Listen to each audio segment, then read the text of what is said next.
we have class? I'm like, it's gonna rain. We can get there. It's fine.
Good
morning.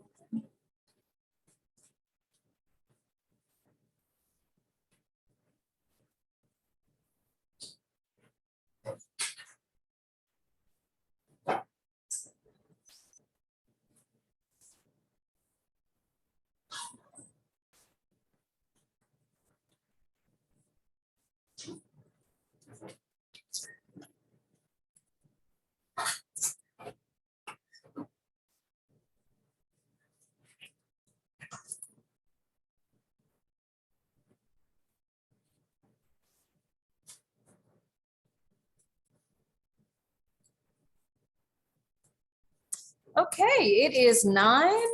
I don't know how many more people besides this we're gonna get because rain. So we can go ahead and get started. It is being recorded for anyone who is not here. Quick reminder, your topic for your myth is due today by midnight. Again, as with anything else in the class, if you don't get it in today, there's no penalty. I just recommend you stay on top of things so that you don't get overwhelmed at the end of the semester. And this is, for the topic, you're just gonna say what your myth is, and then a couple pieces of evidence that challenge that myth. basically. So it should be 3 or 4 sentences. It's not supposed to be overly onerous. And on Blackboard, there's a whole list of myths, and you don't have to choose one of those, but those are certainly a nice jumping off place for you. I'm just gonna check who else is signing on. So I make sure I get everybody who is on our Zoom today.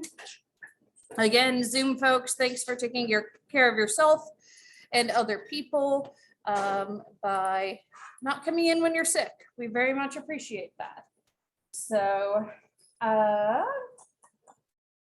my class after y'all is having a discussion day, so I'm going to use that time while they're discussing in their groups to try to catch up on grading, like they explained it to the media quizzes for y'all. I know I'm behind on those, and putting in the points for the assignments from the gender chapter. All right, anyone have any questions about logistics of anything at this point? Awesome. Okay, so we're gonna go ahead. Oh, and the other thing to remind you of, actually, now that I'm thinking about it, is to make sure that you schedule your meeting with me. So I think technically, when did I say I wanted this by? By today. Obviously, I'm not gonna be able to meet with everyone who hasn't met with me today, but do try to do it in the next couple of weeks. It's just really low key. Those people who have done it already could tell you. You just sign on to a Zoom or a Google Meet. We chat for a couple minutes, and you get 10 points for doing that. So if you haven't done that, the link to my Calendly is on the syllabus, and it's also on Blackboard. You can find it there as well. So go ahead and do that within the next couple weeks. And again, this just gives you the opportunity to figure out how to use my scheduling system. Also gives us the opportunity to get to see and know each other without our masks on. And it's something I started doing when I came back from maternity leave, because I really wanted to get to know my students more and really dedicate to them. So, alrighty, so today we're gonna start talking about what ends up being a lot of folks' favorite part of psychology, which is personality psychology. And so I teach a whole class about this. So obviously there's going to be a lot more than what we're going to address. So what is personality? This is one book's definition that I have. It's a pattern of enduring distinctive thoughts, emotions, and behaviors that characterize the way an individual adapts to the world. Personality, in theory, is stable, relatively stable over your life. That it is supposed to be something that defines you, essentially from adolescence until death. Lots of people, though, have looked at, conceptualized, talked about personality in very different ways. So you'll see that throughout this lecture. So what we're going to start with is personality assessment. And on Monday, we will actually, y'all will get to do a little personality assessment and see where you lie with all that. So personality assessment is another thing that's like a whole realm unto itself, basically. Admittedly, as an undergrad, I didn't really understand assessment. I didn't learn that much about it. But when I got to graduate school, my first year of graduate school, I had 3 full credit classes about assessment. It's a really important piece of what psychologists do in general, whether they're researching or whether they are sitting down face-to-face with a client, is doing this type of assessment. And there are lots of different types of assessments, or sometimes you'll hear them called tests that we use. And in psychology, a test is what we use for gathering information on a person's psychological functioning. And so an assessment or a test is what we use to gather information about aspects of a person's psychological functioning. And then the idea is once we have that information, we can infer broader information that'll help us. So, one of the things we'll talk about is some of these get at symptoms or even diagnoses. And so from, what the person's endorsing, you're able to say, okay, this person has depression. And so that means that these types of treatments would work to help them, essentially. And so the three main types we're going to talk about are projective tests, personality inventories, and then self-report, which also here called self-response inventories.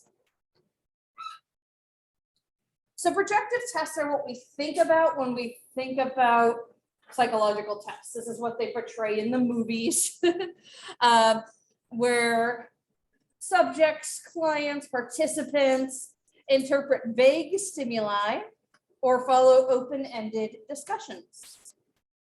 And theoretically, because these stimuli are so vague, it's like there's not one interpretation for them on purpose.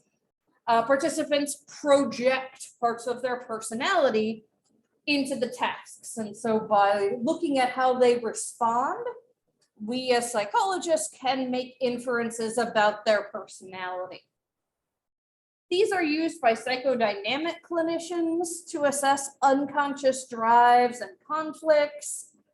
And these, one thing I should say that's like a really important note is that the validity of projective tests has been called into question because they are so subjective. So for example, some court systems won't allow results from projective tests to be included in like expert testimony or things like that because it's so unclear and subjective.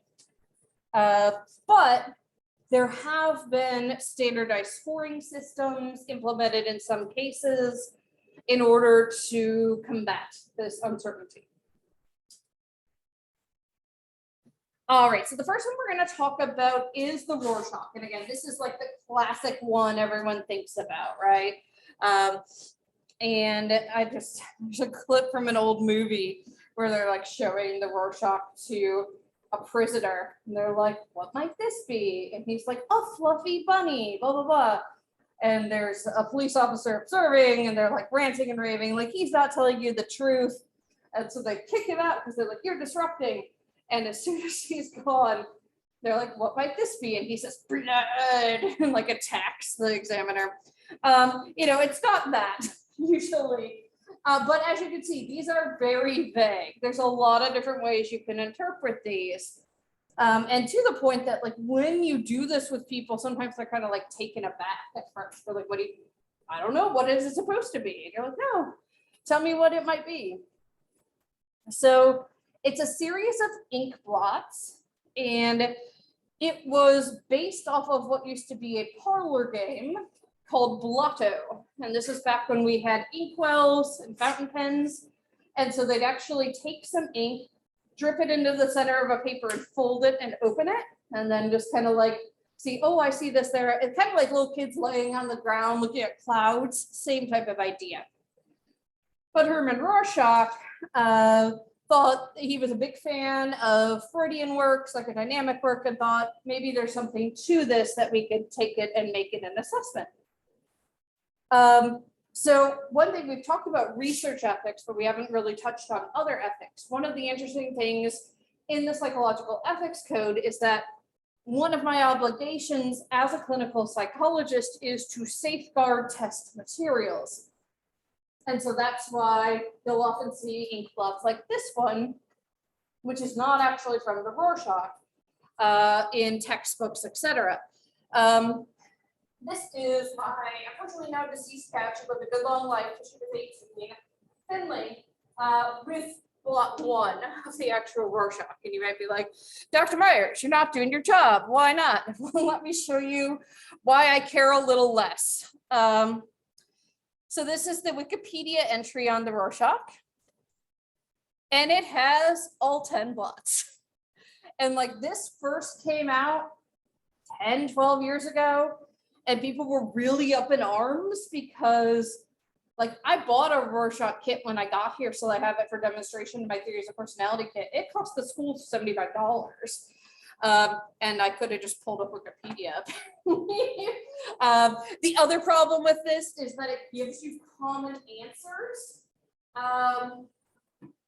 And like, this could kind of train people who are taking it to kind of fool it. So this is problematic in its own way. But this is why I don't mind showing y'all the actual blots, because they're out there if you Google them. I even have a dress that has the Rorschach blots on it. They've just become public domain at this point in time.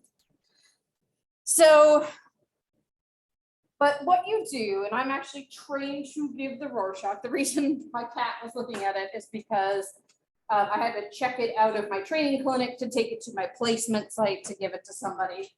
And I was like, let's see what happens if I just put it up. And she stared at it for a while. So I was like, something's going on. But yeah, to learn to give the Rorschach, I did like a 2.5-day workshop just on giving the Rorschach. You know, I have only ever actually given 2 of them. It's just not a lot of what we did at my training clinic. But I think I got additional insight from each one. So the example I typically give is the first client I ever gave it to was an inpatient. And she was essentially,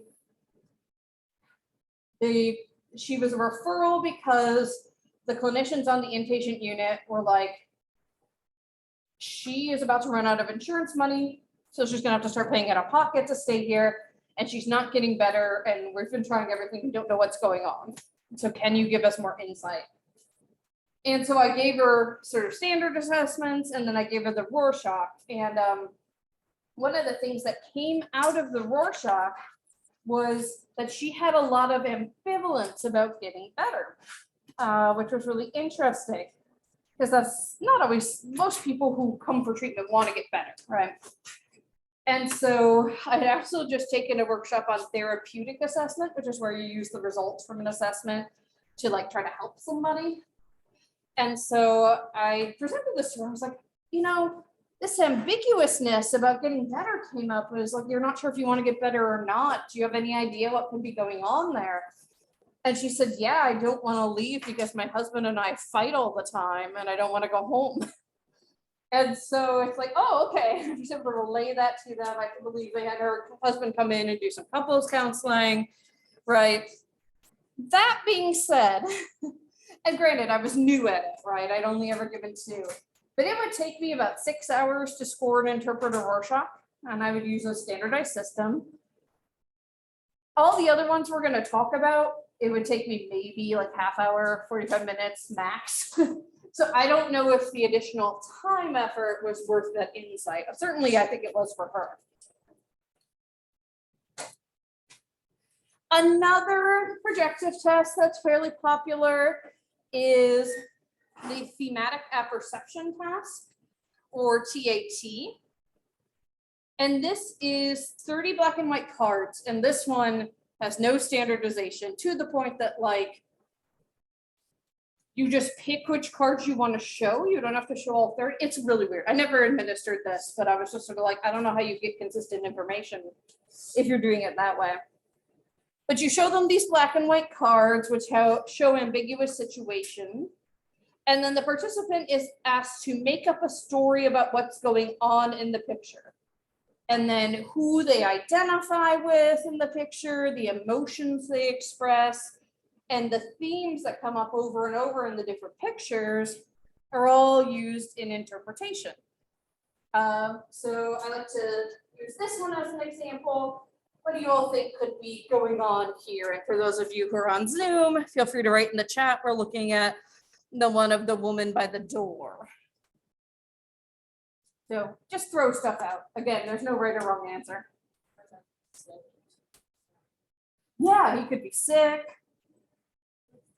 Yeah, he could be dead, right? Yeah. Tired. Yeah, she's tired. He's tired. They're both tired. Maybe they have a new baby. A common one that comes up is that one of them cheated on the other, right? That maybe, yeah, like maybe she cheated on him, so she is upset, or maybe he cheated on her and she just found out, right?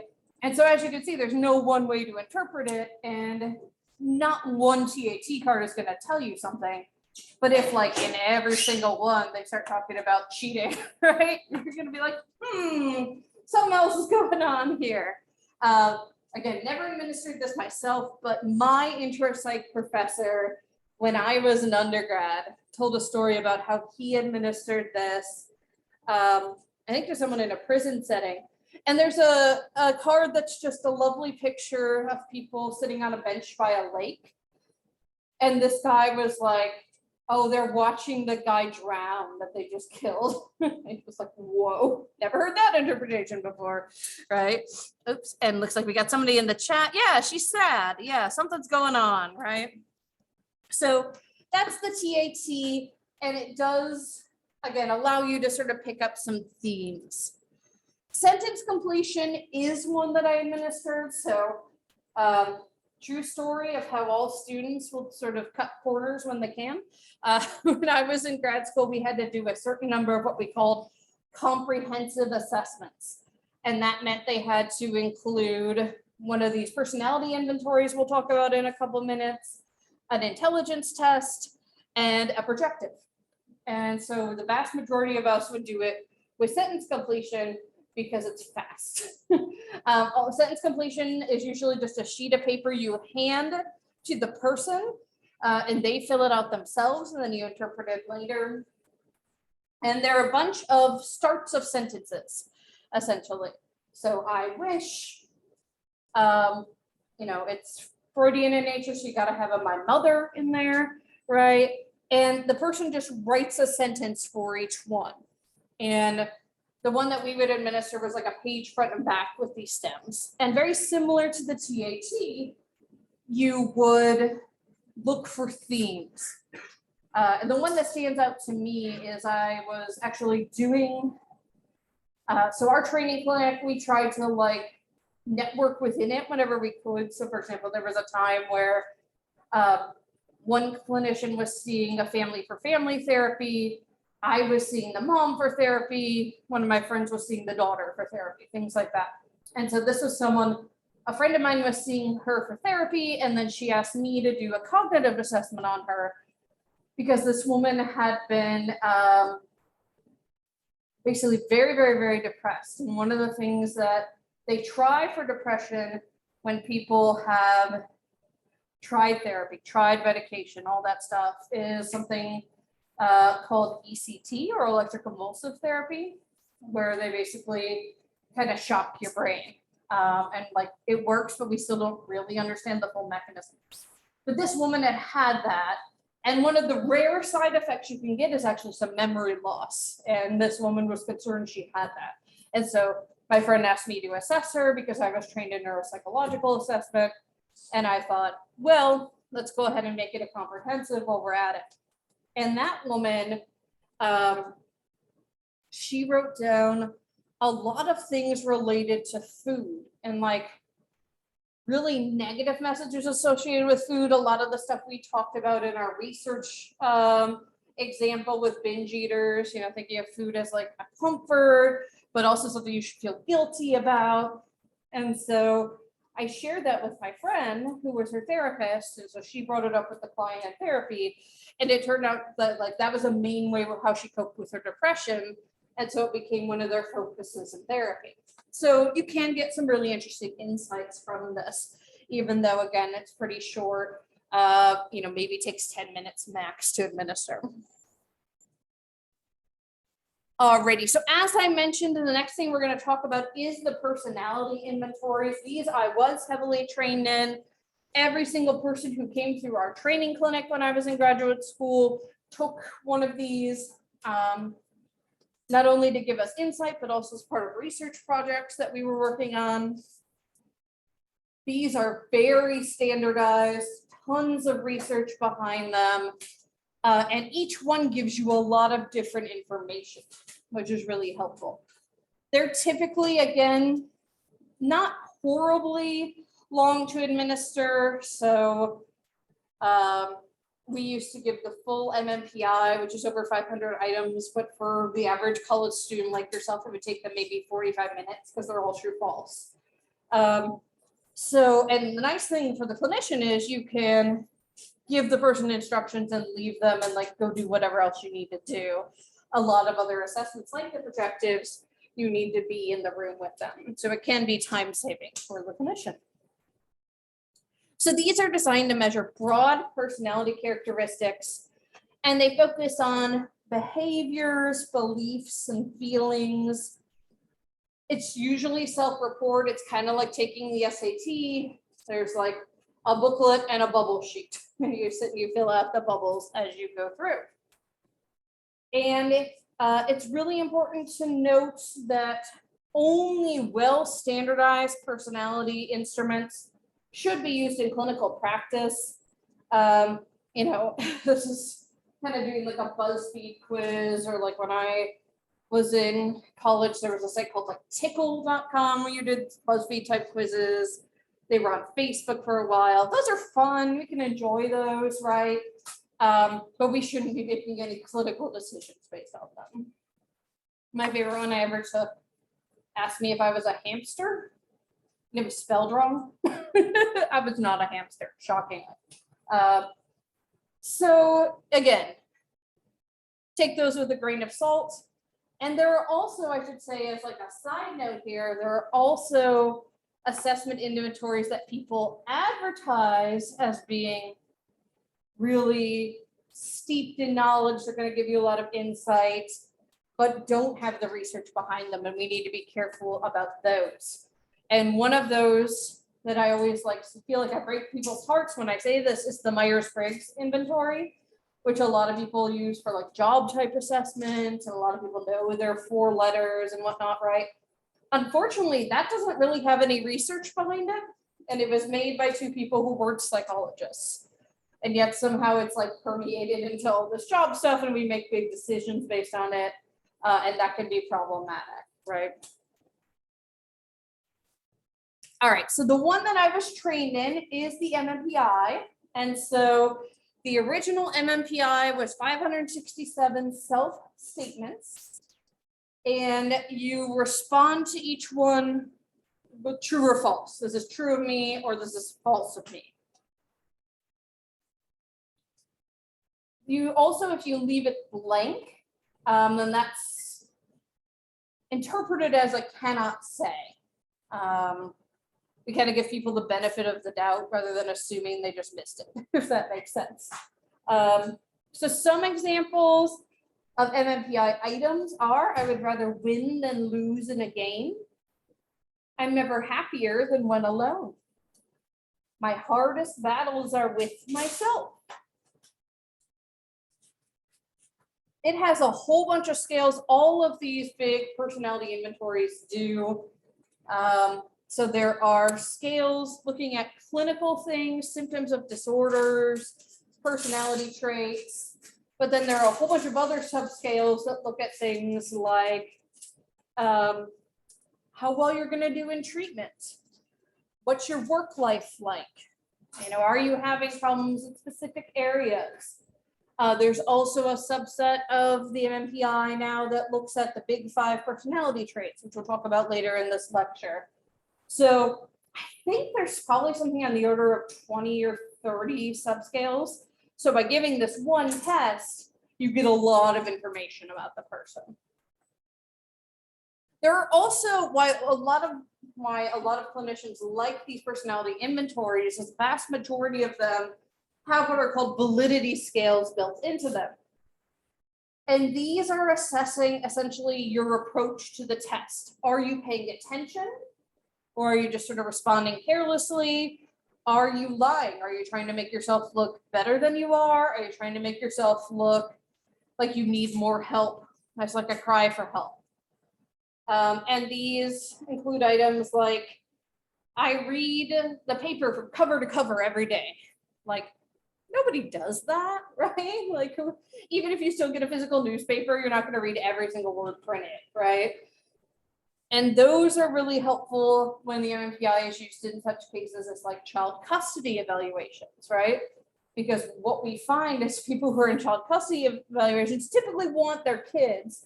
And so they're going to try to make themselves look better than they are. So you just sort of like keep that in mind as you interpret things. There are also validity scales that look at, did you just go through and write like true the whole time? Looked at, did you respond consistently from the front to the back of the test? Things along those lines. And each scale is on this weird metric that, like, I don't need to explain to you. If you decide to take assessment later, you'll learn more about it. But essentially, like 50 is an average. And if you're scoring 65 or above, it's usually interpreted as you're high on that. And that can give us some information about you. A couple more sample items. These are from the critical items that you get at the end, where it's like, hey, the person endorsed this. You should probably check this out. I'm sure I get a raw deal from life. Evil spirits possess me at times. No one knows, but I've tried to kill myself. There are actually 5 suicide items. And in our training clinic, we would get like a piece of paper right away that was like, hey, your client endorsed 1 or more of these. And so get in touch with them right away about it. And most people make friends because friends are likely useful to them. So that's like an antisocial attitude. The cool thing with the MMPI and these other personality inventories is a lot of it's now computerized. You used to have to like hand score everything, but now there are systems that essentially you scan your Scantron, you send it off into the magical world of computation, and it spits back a report to you that has things like this. And so what this is a person's individual scores on each scale. And so this is the old version of the MMPI, and these are some of the validity scales, and these are some of the clinical scales. So everything on the validity scales is under 65. That tells us this person answered truthfully. That's always a good thing to start with. So like this question mark one is the cannot says. And when I learned the MMPI, we actually had a postdoc, actually someone who had their PhD but was still training, who was teaching us about it. And he said, if this is high, you fold it into a paper airplane and you chuck it in the trash, like you can't interpret it. So, these are really important to look at first before you do any sort of other interpretation, because you want to make sure you have valid responses. And then we can be looking at these other scales. So this person is scoring high on scales 1 and 3, which both get at physical complaints that might be psychologically based. So this is things like tension, headaches, gastrointestinal issues because of anxiety, things along those lines. And those are both high.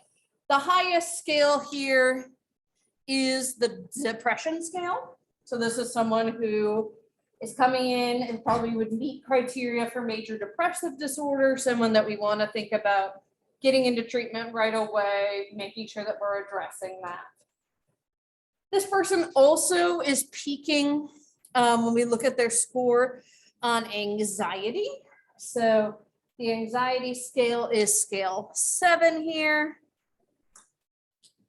And it's not that unusual to have both depression and anxiety. So this is a fairly common finding. This person also is peaking a little bit on the schizophrenia scale. However, when you're not super high on this scale, basically what this meant is you're experiencing mental confusion. And we know that that is actually a symptom of depression, things like having trouble paying attention or concentrating. So this wouldn't mean this person also is schizophrenic. It means they're experiencing some mental confusion going on. This person is also spiking on social introversion. So this means this is a shy, withdrawn person. And then in the modern one, you would have pages and pages more like this for all those other subscales. And each of those gives you more information about the person. It's really helpful. You get a lot of really nice information right away. And so you as a clinician can do a lot of treatment planning just based off seeing these scores. Another of these personality inventories is the Personality Assessment Inventory, or the PAI. This is over 300 items, and participants answer. So here, instead of just being true or false, it's a 4-point scale. So it's false, slightly true, mainly true, or very true. Those just kind of crack me up, because it's like, I don't know if I would know the distinction between slightly and mainly true, but it seems to work. It's got a lot of good research behind it as well. The PAI is used widely by the VA. In fact, it's integrated into their record keeping system. So the scores for the person automatically populate to their record, which is great. It also has validity scales to see, is this person adequately paying attention and responding? It also has clinical scales to tell you about symptoms that person might be experiencing. And it also has treatment consideration scales. How's this person going to do in therapy? What type of therapy might be better for them? Things along those lines. It also has 2 interpersonal scales, kind of looking at how they interact with others. It was developed using a method called the rational method. And this is where you basically say, this is what I want to measure, and I'm going to put items on the test that look like they measure that. The MMPI is much more complicated in terms of how they developed it. We don't need to get into it too much in this class. But what they did is they came up with a bunch of items, and then they had clinicians who worked with people who had those disorders rate how much they agreed with that the items were measuring what they were supposed to measure. Some sample items from the PAI. People are afraid of my temper. People once close to me have let me down. I could talk my way out of just about anything. This is the PAI profile. Now, one thing I really like about the PAI profile is that you can choose the client population your person is from, and it shows you the norms for that particular population. So, you know, if I was seeing someone at the VA, they're coming in just to see me for therapy, I would choose the outpatient therapy norms. And they populate these with what they call the skyline. And as you can see, it kind of looks like a city skyline, and that's where they get that. And so the idea is, not only are you comparing the scores to like a certain cutoff, but you're comparing the scores to what other people in that patient population might score. And so this is someone who's not scoring high on anything. I think that they didn't want to put an example profile of anyone with pathology. Fair, I'll roll with it. But it gives you the idea of, you know, how this would look as well. All right, next we're going to start talking about self-report inventory. So as our students and professors get ready to do some research this semester, I know I'll have a couple projects going within a month or so for you all to participate in. You will start to be, if you just choose to do these for your experience credits, you'll start to fill out these self-report inventories. These are questionnaires completed by the individual. They can be done in a group setting. Like in theory, I could just pass out a questionnaire to everybody in here with your consent and do research that way. And they're gonna, or a lot of times now they're on SurveyMonkey or some other thing like that. But they're gonna focus just on one area for each questionnaire. So they might focus on affective. Affective here means emotion, mood. So there are scales that just measure depression, for example. They might look at behaviors like social skills. Or one of the questionnaires I often use looks at your eating behaviors. Or there might be cognitive ones, looking at your thoughts and assumptions about things, about yourself, about the world around you. A typical self-report inventory is anywhere from 5 to, there are some long ones that are like 70 items. But typically when we're giving these in a more like an overall study, we try to keep them fairly short. So 5 to 30 items, I would say. And they're typically answered with what we call a Likert scale. And that's where it'd be like 1 to 5, and each number has a value. And like maybe 1 is some of the time, or 1 is not at all, and 5 is all the time, something along those lines. They can also have a little bit different structure, and the Beck Depression Inventory is an example of that. So this is an affective self-report questionnaire. This is standardized. This is 21 items. And in addition to just giving it as an initial assessment, a lot of people who are doing treatment with folks with depression will give this to their client at every session. And then with the client, they'll sort of chart how the symptoms are going. And this can be really helpful. Often you have them fill it out in the waiting room before they come back to see you. And like if all of a sudden they've been doing pretty well, everything, and then there's a spike, you can immediately say, what's going on this week? What happened? And get right into it.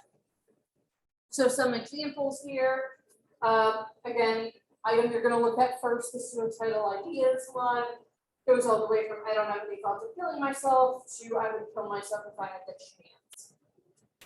Work inhibition. How much is your depression interfering with your ability to get your job done or school done? I can work about as well as before, all the way to I can't do any work at all. And then I like that it also gets at some of the symptoms that clinicians are sometimes uncomfortable talking about. Like an important symptom for many people from depression is loss of libido, loss of your sex drive. So all the way from I haven't noticed any change in my interest in sex to I've lost interest completely. That has a lot of implications for people's relationships, things along those lines. So that becomes really important to look at.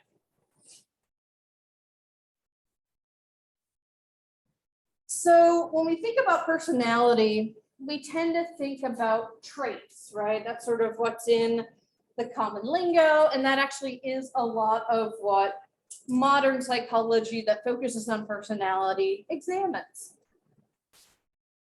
These are stable personality characteristics. The idea is you would act in agreement with, concordance with your personality traits, regardless of the situation you're in. So if one of your personality traits is that you're kind, right? When you're in class and you're working in group work, you would include other people around you. If you see someone, drop something on the path, you pick it up for them. If you're at a party and you see someone looking uncomfortable, you would go over and talk to them, things along those lines, right? So you kind of act along the lines of that personality trait in every situation you're in.